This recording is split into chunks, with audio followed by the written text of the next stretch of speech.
Hello everyone, welcome back to Manassu Kannada vlogs. 2026ರಲ್ಲಿ ಭೀಮನ ಅಮಾವಾಸ್ಯೆಯು August 12ನೇ ತಾರೀಕು ಬುಧವಾರದಂದು ಬಂದಿದೆ.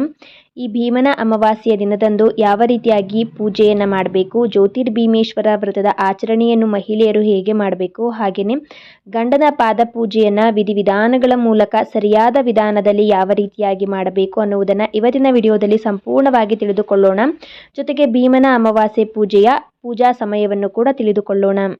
ಭೀಮನ ಅಮಾವಾಸ್ಯೆ ಎಂದರೆ ಆ ದಿನದಂದು ಮದುವೆಯಾಗಿರುವಂತಹ ಮಹಿಳೆಯರು ಗಂಡನ ಪಾದ ಪೂಜೆಯನ್ನು ಮಾಡುತ್ತಾರೆ. ಗಂಡನಿಗೆ ದೀರ್ಘಾಯುಷ್ಯ ಪ್ರಾಪ್ತಿಯಾಗಲಿ, ಆರೋಗ್ಯವಂತನಾಗಿರಲಿ ಅನ್ನುವ ಕಾರಣಕ್ಕಾಗಿ ಪತಿಯ ಪಾದ ಪೂಜೆಯನ್ನು ಮಾಡುವ ಪದ್ಧತಿ ಇದೆ.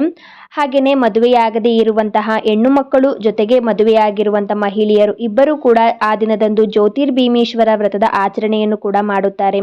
ಜ್ಯೋತಿರ್ಭೀಮೇಶ್ವರ ವ್ರತದ ಆಚರಣೆ ಎಂದರೆ ಶಿವ ಪಾರ್ವತಿಯರ ಆರಾಧನೆಯನ್ನ ಮಾಡುವಂಥದ್ದು. ಶಿವನಂತ ಪತಿ ಸಿಗಲಿ ಎಂದು ಮದುವೆಯಾಗದೇ ಇರುವಂತಹ ಹೆಣ್ಣು ಮಕ್ಕಳು ಈ ಜ್ಯೋತಿರ್ಭೀಮೇಶ್ವರ ವ್ರತದ ಆಚರಣೆಯನ್ನು ಮಾಡುತ್ತಾರೆ. ಹಾಗೆಯೇ ಮದುವೆಯಾಗಿರುವಂತಹ ಮಹಿಳೆಯರು ಶಿವ ಪಾರ್ವತಿಯರ ಸಂಬಂಧ ಹೇಗೆ ಗಟ್ಟಿಯಾಗಿದೆಯೋ ಹಾಗೆ ನಮ್ಮ ಸಂಬಂಧವೂ ಕೂಡ ಗಟ್ಟಿಯಾಗಿರಲಿ ಅಂತ, ಹಾಗೆಯೇ ಗಂಡನ ದೀರ್ಘಾಯುಷ್ಯಕ್ಕಾಗಿ ಈ ಜ್ಯೋತಿರ್ಭೀಮೇಶ್ವರ ವ್ರತದ ಆಚರಣೆಯನ್ನು ಮಾಡುತ್ತಾರೆ. ಶಿವ ಪಾರ್ವತಿಯರನ್ನ ಜೋಡಿ ದೀಪಗಳಲ್ಲಿ ಆವಾಹನೆಯನ್ನ ಮಾಡಿ ಪೂಜೆಯನ್ನ ಮಾಡುವಂಥದ್ದೇ ಈ ಜ್ಯೋತಿರ್ಭೀಮೇಶ್ವರ ವ್ರತ. ಜೋಡಿ ದೀಪಗಳನ್ನು ಇಡಬೇಕು. ದೀಪಗಳು ಎಂದರೆ ಚಿಕ್ಕ ಚಿಕ್ಕ ಮಣ್ಣಿನ ದೀಪಗಳು ಅಲ್ಲ, ಹಾಗೆಯೇ ಪುಟ್ಟ ಪುಟ್ಟದಾಗಿರುವಂಥ ದೀಪಗಳು ಅಲ್ಲ, ದೀಪದ ಕಂಬವನ್ನ ಇಡಬೇಕು. ಕಂಬ ಇರುವಂಥ ದೀಪ ಸ್ತಂಭಗಳನ್ನು ಇಟ್ಟು ಈ ಜ್ಯೋತಿರ್ಭೀಮೇಶ್ವರ ವ್ರತದ ಆಚರಣೆಯನ್ನ ಮಾಡಬೇಕು. ಎರಡು ಜೋಡಿ ದೀಪಗಳಲ್ಲೂ ಕೂಡ ಶಿವ ಪಾರ್ವತಿಯರನ್ನ ಆವಾಹನೆ ಮಾಡಿ ಭೀಮನ ಅಮಾವಾಸ್ಯೆ ಎಂದು ಜ್ಯೋತಿರ್ಭೀಮೇಶ್ವರ ವ್ರತವನ್ನ ಮದುವೆಯಾಗಿರುವಂಥ ಮಹಿಳೆಯರು ಹಾಗೆಯೇ ಮದುವೆಯಾಗದೇ ಇರುವಂಥ ಹೆಣ್ಣು ಮಕ್ಕಳು ಇಬ್ಬರು ಕೂಡ ಆಚರಣೆಯನ್ನ ಮಾಡಬಹುದು. ಭೀಮನ ಅಮಾವಾಸ್ಯೆ ಎಂದು ಬೆಳಗ್ಗೆ ಸಮಯದಲ್ಲಿ ಸ್ನಾನವನ್ನ ಮಾಡಿ ಶುದ್ಧವಾದ ಬಟ್ಟೆಯನ್ನು ಧರಿಸಿ ಪೂಜೆಗೆ ಸಿದ್ಧತೆಯನ್ನ ಮಾಡಿಕೊಳ್ಳಿ. ನೀವು ದೇವರ ಮನೆಯಲ್ಲಿ ಜ್ಯೋತಿರ್ಭೀಮೇಶ್ವರ ವ್ರತವನ್ನ ಮಾಡೋದಾದ್ರೆ ಅಲ್ಲೂ ಕೂಡ ಮಾಡಬಹುದು, ಅಥವಾ ನಿಮಗೆ ಎಲ್ಲಿ ಅನುಕೂಲ ಇರುತ್ತೋ ಅಂತ ಸ್ಥಳವನ್ನ ಸ್ವಚ್ಛ ಮಾಡಿಕೊಂಡು ಅಲ್ಲಿ ನೀವು ಜ್ಯೋತಿರ್ಭೀಮೇಶ್ವರ ವ್ರತದ ಆಚರಣೆಯನ್ನ ಮಾಡಿ. ಒಂದು ತಟ್ಟೆಯನ್ನು ತೆಗೆದುಕೊಳ್ಳಿ. ಪ್ಲಾಸ್ಟಿಕ್ ತಟ್ಟೆಯನ್ನು ಬಿಟ್ಟು ಎಲ್ಲ ತಟ್ಟೆಯನ್ನು ಕೂಡ ತೆಗೆದುಕೊಳ್ಳಬಹುದು. ಒಂದು ಅಗಲವಾಗಿರುವಂಥ ತಟ್ಟೆಯನ್ನು ತೆಗೆದುಕೊಂಡು ಆ ತಟ್ಟೆಯ ಒಳಗೆ ಅಕ್ಕಿಯನ್ನ ಹರಡಿ ಆ ಅಕ್ಕಿಯ ಮೇಲೆ 2 ಜೋಡಿ ದೀಪ ಕಂಬಗಳನ್ನ ಇಡಬೇಕು.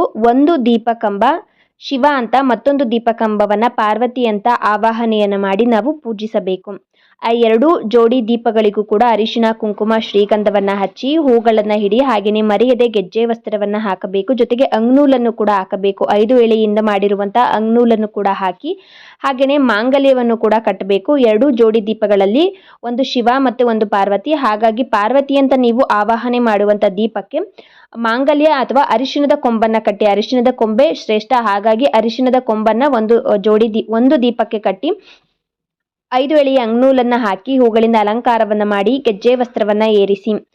ಹಾಗೆಯೇ ನೈವೇದ್ಯವನ್ನು ಕೂಡ ಇಡಬಹುದು. ಯಾವುದಾದ್ರೂ ಒಂದು ಸಿಹಿ ನೈವೇದ್ಯವನ್ನ ಇಡಿ. ಹಾಗೆಯೇ ಹಣ್ಣುಗಳನ್ನ ಇಡಿ, ವೀಳ್ಯದೆಲೆ, ತಾಂಬೂಲವನ್ನು ಕೂಡ ನೀವು ಇಡಿ, ದಕ್ಷಿಣೆಯನ್ನು ಕೂಡ ಇಡಬಹುದು. ಹಾಗೆಯೇ ಈ 2 ಜೋಡಿ ದೀಪಗಳನ್ನು ಬಿಟ್ಟು 2 ದೀಪಗಳನ್ನು ಇಡಬೇಕು. ಈ ಜೋಡಿ ದೀಪಗಳ ಅಕ್ಕಪಕ್ಕ ನಾವು ದೇವರಿಗೆ ಹೇಗೆ ದೀಪವನ್ನ ಹಚ್ತೀವೋ ಅದೇ ರೀತಿಯಾಗಿ 2 ದೀಪಗಳನ್ನ ಇಡಿ. ಇದಿಷ್ಟು ಕೂಡ ಸಿದ್ಧತೆಯನ್ನ ಮಾಡ್ಕೊಳ್ಳಿ. ಹಾಗೆಯೇ ನಿಮ್ಮಲ್ಲಿ ಶಿವ ಮತ್ತು ಪಾರ್ವತಿಯರ ಫೋಟೋ ಅಥವಾ ವಿಗ್ರಹ ಇದ್ರೆ ಆ ದಿನ ಅದನ್ನು ಕೂಡ ಇಟ್ಟು ನೀವು ಪೂಜೆಯನ್ನ ಸಲ್ಲಿಸಬಹುದು. ಮೊದಲಿಗೆ ಗಣಪತಿಗೆ ಪೂಜೆಯನ್ನ ಸಲ್ಲಿಸಿ, ನಂತರ 2 ದೀಪಗಳನ್ನು ಹಚ್ಚಿ, ಆ ನಂತರ ನೀವು ಶಿವ ಮತ್ತು ಪಾರ್ವತಿ ಅಂತ ಆವಾಹನೆ ಮಾಡಿರುವಂತಹ ಜೋಡಿ ದೀಪಗಳನ್ನು ಹಚ್ಚಿ ಪೂಜೆಯನ್ನ ಸಲ್ಲಿಸಬೇಕಾಗುತ್ತೆ. ಕಾಯಿ ಒಡೆದು ನೈವೇದ್ಯವನ್ನ ಅರ್ಪಿಸಿ ಮಂಗಳಾರತಿಯನ್ನ ಮಾಡಿ ಪೂಜೆಯನ್ನ ಮಾಡಿ. ಹಾಗೆಯೇ ಪೂಜೆ ಮಾಡೋದಕ್ಕಿಂತ ಮುಂಚಿತವಾಗಿಯೇ ಕಂಕಣ ದಾರ ಅಂದ್ರೆ ಗೌರಿ ದಾರ ಅಂತ ಕರೀತಾರೆ. ವ್ರತವನ್ನ ಮಾಡಬೇಕಾದ್ರೆ ಈ ದಾರವನ್ನ ಕಟ್ಟುಕೊಳ್ಳುವ ಒಂದು ಪದ್ಧತಿ ಇದೆ. ಹಾಗಾಗಿ 2 ಕಂಕಣ ದಾರವನ್ನ ರೆಡಿ ಮಾಡ್ಕೊಳ್ಳಿ. 9 ಗಂಟುಗಳನ್ನ ಹಾಕಿರುವಂತಹ 9 ಎಳೆಯ ದಾರದಿಂದ ಮಾಡಿರುವಂತಹ ಕಂಕಣ ದಾರವನ್ನ ರೆಡಿ ಮಾಡ್ಕೊಳ್ಳಿ. ಅಂದ್ರೆ 9 ಎಳೆಯ ದಾರವನ್ನ ತೆಗೆದುಕೊಂಡು 8 ಗಂಟುಗಳನ್ನ ಹಾಕಿ, ಬಲಭಾಗ ಮತ್ತು ಎಡಭಾಗದಲ್ಲಿ 4 ಆಗಿ 8 ಗಂಟುಗಳನ್ನು ಹಾಕಿ, ಮಧ್ಯಭಾಗದಲ್ಲಿ ಒಂದು ಹೂವನ್ನ ಇಟ್ಟು 1 ಗಂಟನ್ನ ಹಾಕಿ, ಆಗ 9 ಗಂಟಾಗುತ್ತೆ. 9 ಎಳೆಯ 9 ಗಂಟಿನ ಕಂಕಣ ದಾರವನ್ನ ರೆಡಿ ಮಾಡಿಕೊಂಡು ನೀವು ಪೂಜೆಯಲ್ಲಿ ಇಟ್ಟಿರಬೇಕು. ಅದಕ್ಕೂ ಕೂಡ ಪೂಜೆಯನ್ನ ಸಲ್ಲಿಸಿ ಜ್ಯೋತಿರ್ಭೀಮೇಶ್ವರ ವ್ರತದ ಶಿವ ಪಾರ್ವತಿಯರ ಪೂಜೆಯನ್ನು ಮಾಡಿ ಮುಗಿಸಿದ ನಂತರ ಮದುವೆಯಾಗಿರುವಂಥ ಮಹಿಳೆಯರು ಆ ಕಂಕಣ ದಾರವನ್ನ ತೆಗೆದುಕೊಂಡು ನಿಮ್ಮ ಪತಿಗೆ ಕಟ್ಟಬೇಕು. ಇನ್ನೊಂದು ಕಂಕಣ ದಾರವನ್ನ ನೀವು ನಿಮ್ಮ ಪತಿಯ ಕೈಯಿಂದ ನೀವು ನಿಮ್ಮ ಕೈಗೆ ಕಟ್ಟಿಸಿಕೊಂಡು ನಂತರ ಗಂಡನ ಪಾದ ಪೂಜೆಯನ್ನ ಮಾಡಬೇಕಾಗುತ್ತೆ. ಉತ್ತರಾಭಿಮುಖವಾಗಿ ಅಥವಾ ಪೂರ್ವಾಭಿಮುಖವಾಗಿ ನಿಮ್ಮ ಪತಿಯನ್ನ ಒಂದು ಪೀಠದ ಮೇಲೆ ಕೂರಿಸಿ ಅಥವಾ ಒಂದು ಚೇರ್ ಮೇಲೆ ಅಥವಾ ಮಣೆ ಮೇಲೆ ಕೂರಿಸಿ ಒಂದು ಅಗಲವಾದ ತಟ್ಟೆಯನ್ನು ತೆಗೆದುಕೊಂಡು ಆ ಅಗಲವಾದ ತಟ್ಟೆಯ ಒಳಗೆ ನಿಮ್ಮ ಪತಿಯ ಪಾದಗಳನ್ನು ಇರಿಸಬೇಕು. ನಂತರ ನೀರಿನಿಂದ ನಿಮ್ಮ ಪತಿಯ ಪಾದವನ್ನು ತೊಳೆಯಬೇಕು. ನಿಮ್ಮ ಅಂಗೈ ಮುಟ್ಟುವ ಸ್ಪರ್ಶಿಸುವ ರೀತಿಯಲ್ಲಿ ನಿಮ್ಮ ಪತಿಯ ಪಾದಗಳನ್ನು ತೊಳೆದು ನಂತರ ಪಾದ ತೊಳೆದ ನೀರನ್ನು ನಿಮ್ಮ ತಲೆಯ ಮೇಲೆ ಸ್ವಲ್ಪ ಪ್ರೋಕ್ಷಣೆಯನ್ನು ಮಾಡಿಕೊಂಡು ನಂತರ ಆ ನೀರನ್ನು ತೆಗೆದುಕೊಂಡು ಹೋಗಿ ಸಿಂಕಲ್ಲಿ ಹಾಕಬೇಕು. ಗಿಡದ ಬುಡದಲ್ಲಿ ಹಾಕೋದಕ್ಕೆ ಹೋಗಬೇಡಿ. ನಿಮ್ಮ ಮನೆಯ ಸಿಂಕ್ ಇರುತ್ತಲ್ಲ ಅಥವಾ ಬಚ್ಚಲು ಮನೆಯಲ್ಲಿ ನೀರು ಹೋಗೋ ಜಾಗ ಇರುತ್ತಲ್ಲ ಅಂತಹ ಜಾಗದಲ್ಲಿ ಆ ನೀರನ್ನು ಹಾಕಿ ನಂತರ ಆ ತಟ್ಟೆಯನ್ನು ತೆಗೆದುಕೊಂಡು ಬಂದು ನಿಮ್ಮ ಪತಿಯ ಪಾದಗಳನ್ನು ಮತ್ತೊಮ್ಮೆ ಆ ತಟ್ಟೆಯ ಒಳಗೆ ಇರಿಸಿ ಅರಿಶಿನ ಕುಂಕುಮ ಹಾಗೆ ಹೂಗಳನ್ನು ಇಟ್ಟು ನೀವು ಪೂಜೆಯನ್ನು ಮಾಡಬೇಕು. ಕರ್ಪೂರದಿಂದ ಪೂಜೆಯನ್ನು ಮಾಡಿ ಹಾಗೆಯೇ ಮಂಗಳಾರತಿಯನ್ನು ಮಾಡಿ ಪೂಜೆ ಮುಗಿಸಿದ ನಂತರ ನಿಮ್ಮ ಪತಿಯ ಪಾದಗಳನ್ನು ಮುಟ್ಟಿ ನೀವು ಆಶೀರ್ವಾದವನ್ನು ತೆಗೆದುಕೊಳ್ಳಿ. ಹಾಗೆಯೇ ನಿಮ್ಮ ಪತಿಯ ಕೈಗೆ ಸ್ವಲ್ಪ ಅಕ್ಷತೆಯನ್ನು ಕೊಟ್ಟು ಆ ಅಕ್ಷತೆಯನ್ನು ನಿಮ್ಮ ತಲೆಯ ಮೇಲೆ ಹಾಕಿಸಿಕೊಂಡು ನಿಮ್ಮ ಪತಿಯ ಪಾದಗಳನ್ನು ಮುಟ್ಟಿ ನೀವು ಆಶೀರ್ವಾದವನ್ನು ತೆಗೆದುಕೊಂಡು ನಂತರ ನಿಮ್ಮ ಪತಿಗೆ ಏನಾದರೂ ಸಿಹಿಯನ್ನು ತಿನ್ನಿಸಿ. ಹಾಗೆಯೇ ನಿಮ್ಮ ಪತಿಯೂ ಕೂಡ ನಿಮಗೆ ಏನಾದರೂ ಉಡುಗೊರೆಯನ್ನು ಕೊಡ್ಬೋದು. ಅವರ ಅನುಕೂಲಕ್ಕೆ ತಕ್ಕಂತೆ ಏನಾದರೂ ಒಂದು ಚಿಕ್ಕದಾದರೂ ಸಹ ಉಡುಗೊರೆಯನ್ನು ಕೊಟ್ಟರೆ ಒಳ್ಳೆಯದು. ಕೊಡಲಿಲ್ಲ ಅಂದ್ರೂ ನಡೆಯುತ್ತೆ. ಪದ್ಧತಿ ಇರುವಂಥವರು ಏನಾದರೂ ಒಂದು ಉಡುಗೊರೆಯನ್ನು ಕೊಟ್ಟೇ ಕೊಡ್ತಾರೆ. ಅಂದರೆ ಇಂದಿನಿಂದಲೂ ಕೂಡ ಅಂತಹ ಒಂದು ಪದ್ಧತಿ ಸಂಪ್ರದಾಯ ಇರುವಂಥವರು ಏನಾದರೂ ಒಂದು ಚಿಕ್ಕದಾದರೂ ಸಹ ನಿಮ್ಮ ಪತ್ನಿಯರಿಗೆ ಒಂದು ಚಿಕ್ಕದಾದರೂ ಸಹ ಉಡುಗೊರೆಯನ್ನು ನೀಡಿ. ಈ ರೀತಿಯಾಗಿ ಪತಿಯ ಪಾದ ಪೂಜೆಯನ್ನು ಮಾಡಿದ ನಂತರ ಕೆಂಪಾರತಿಯನ್ನು ಮಾಡಬೇಕು. ನಿಮ್ಮ ಪತಿಗೆ ಒಂದು ತಟ್ಟೆಯಲ್ಲಿ ನೀರನ್ನು ಹಾಕಿ ಹಾಗೆಯೇ ಅರಿಶಿನ ಮತ್ತು ಸುಣ್ಣವನ್ನು ಹಾಕಬೇಕು. ಕೆಂಪು ನೀರನ್ನಾಗಿ ಮಾಡಿಕೊಂಡು ನಿಮ್ಮ ಪತಿಗೆ ಆರತಿಯನ್ನು ಮಾಡಿ ಕೆಂಪಾರತಿ ಮಾಡಿದ ನೀರನ್ನು ಕೂಡ ಸಿಂಕಲ್ಲಿ ಹಾಕಿ ಯಾವುದೇ ಗಿಡದ ಬುಡದಲ್ಲಿ ಹಾಕೋದಕ್ಕೆ ಹೋಗಬೇಡಿ. ಇನ್ನು ಸಂಜೆಯ ಸಮಯದಲ್ಲಿ ಮತ್ತೊಮ್ಮೆ ನೀವು ದೀಪವನ್ನು ಹಚ್ಚಿ ನೀವು ಶಿವ ಪಾರ್ವತಿಯರಂಥ ಜೋಡಿ ದೀಪಗಳನ್ನು ಇಟ್ಟಿರ್ತೀರಲ್ಲ ಆ ದೀಪ ಆರೋಗಬಾರ್ದು. ಆರೋಗ್ಯದಲ್ಲೇ ಇರೋ ಥರ ನೋಡ್ಕೊಳ್ಳಿ. ಎಣ್ಣೆಯನ್ನು ಆಗಾಗ ನೋಡಿ ಹಾಕೊಳ್ತಾ ಇರಿ. ಅದನ್ನು ಪೂರ್ತಿಯಾಗಿ ಸಂಜೆವರೆಗೂ ಕೂಡ ಆ ದೀಪ ಹಾಗೇನೆ ಉರಿತಾನೆ ಇರಲಿ. ಮತ್ತೊಮ್ಮೆ ನೀವು ಪೂಜೆಯನ್ನು ಸಂಜೆ ಮಾಡಿ ನಂತರ ಕೆಂಪಾರತಿಯನ್ನು ಮಾಡಬೇಕಾಗುತ್ತೆ. ಆ ಜೋಡಿ ದೀಪಗಳಿಗೆ ಅಂದರೆ ಶಿವ ಪಾರ್ವತಿಯರಿಗೆ ಒಂದು ತಟ್ಟೆಯಲ್ಲಿ ನೀರನ್ನು ಹಾಕಿ ಅರಿಶಿಣ ಮತ್ತು ಕುಂಕುಮವನ್ನು ಹಾಕಿ ಸುಣ್ಣವನ್ನು ಹಾಕೋದಕ್ಕೆ ಹೋಗಬೇಡಿ. ಮನುಷ್ಯರಿಗೆ ಮಾತ್ರ ಸುಣ್ಣವನ್ನು ಹಾಕುವಂಥದ್ದು.